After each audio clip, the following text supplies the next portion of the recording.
Morning, Traveler. Morning, Paimon. Thought I'd come over and say hi, puffer, floaters, and all. Morning, Mualani. How are you so full of energy? Weren't you the one partying the hardest last night? That was last night. I got a good night's sleep, and now I'm good as new. Here, take this. It's your prize for completing the album. I picked yours up, too, to save you the trip. Wow! Thanks, Mualani. That was so nice. When it comes to helping people, a good guide always thinks one step ahead, right? Oh, and speaking of work, I guess our vacation's almost over, huh? Probably for the best. If I don't head back soon, I'm worried my little doggy won't even remember me. And after talking to the others, it seems like everyone is just about ready to get back. Some are missing their families. Others are going through dandelion wine withdrawal, I guess. Even Chaska seems to be feeling it. Not that she'd ever admit it, but I have noticed her gazing back towards the Flower Feather clan at night. But summer's not over yet, so I say, we squeeze a few more unforgettable moments into the time we've got left. Like another group photo. Hey, how about taking one right here? After all this time, Paimon's grown kind of attached to this place. Great idea! Why don't you spruce up this wall, and I'll go gather the others. See you over at the plaza!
Amazing!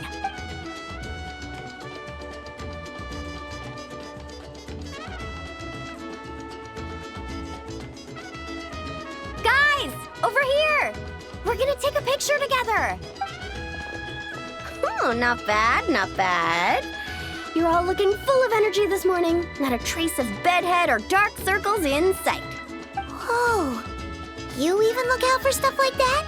Well, what kind of guide would I be if I didn't pay attention to the details? Yeah, and what kind of bard would I be if I didn't appreciate a good drink? What's that got to do with anything? Somehow, though, I know exactly what he means. Do you really think that? Or are you just playing along to keep tone-deaf Bard happy, too? I see no harm in a bit of nonsense. Here, put on this Asha headband. It's a souvenir from the rest of us. It really suits you. Alrighty then. 3, 2, 1...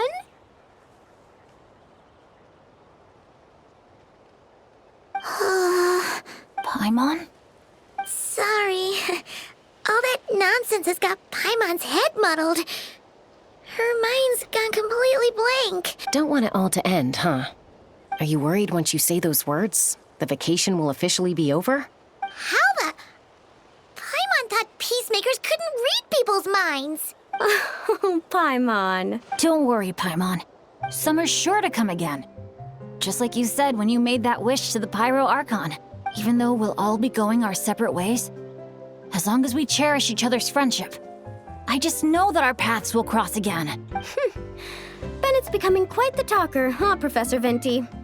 Well, I wouldn't dare take credit for something like that. Your tone would suggest otherwise. Come on! Paimon was just starting to feel inspired!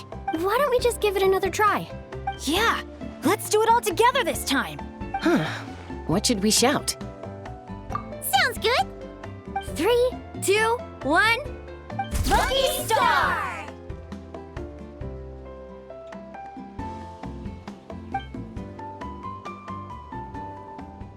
So, what are your plans for the future, Bennett? If you're having trouble deciding, you can always park it in the People of the Springs for a bit. Or however long you want, really. Thanks for the kind offer, Moalani. I actually went to see the Pyro Archon to tell her how grateful I am for everything she's done for me. She told me that the domain we entered was an abyssal simulation of the Mare Javari. It was extremely unstable, and now it's completely gone. Later, when we got onto talking about my future, she said I was more than welcome to stay here in Natlan, but also that she would respect my decision, whatever it turned out to be. And after thinking it over, long and hard, I've decided to return to Mondstadt. You miss your dads, don't you? That's definitely part of it. I promised to tell them everything that happened on this adventure, and I can't go back on my word. But also, when I said goodbye to my mom and dad, I promised them I'd become the most legendary adventurer in all of Tevat someday. And no adventurer should stay in one place for too long. Bennett. What if your luck starts going downhill again the moment you leave Natlan? It's fine. The warmth and kindness I've experienced on this adventure is enough to get me through all the challenges that lie ahead. As I attempt to shape my own fate, I want to take that same kindness and pass it forward. That's something I've always believed in. Hear, hear! To our leader! To our leader, Bennett! Cheers!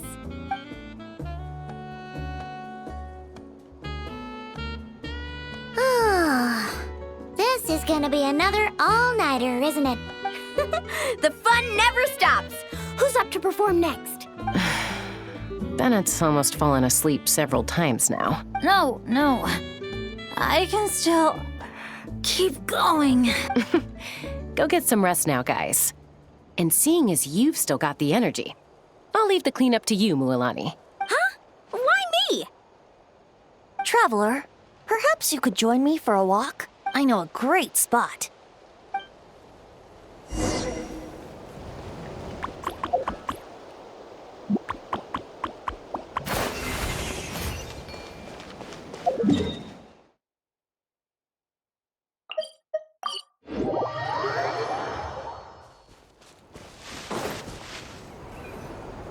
You might be tone deaf, but you sure know how to sniff out a good view.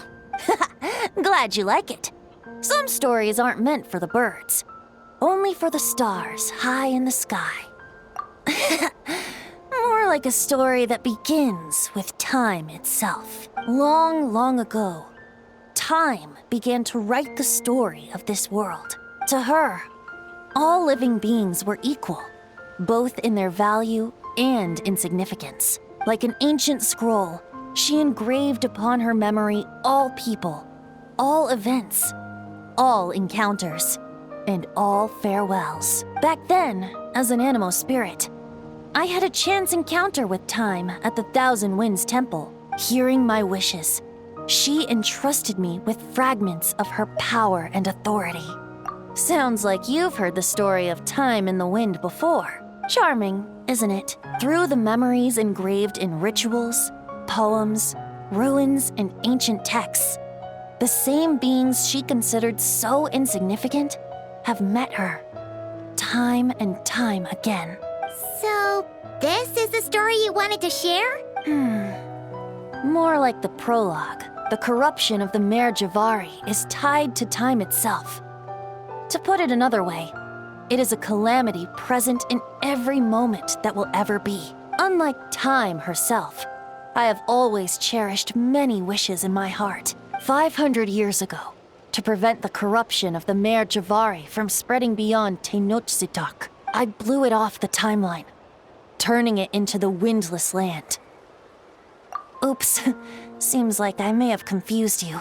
If you're asking about how the Mare Javari disappeared from Tenochtitlan 2 or 3 decades ago, there may be someone else better suited to tell that story.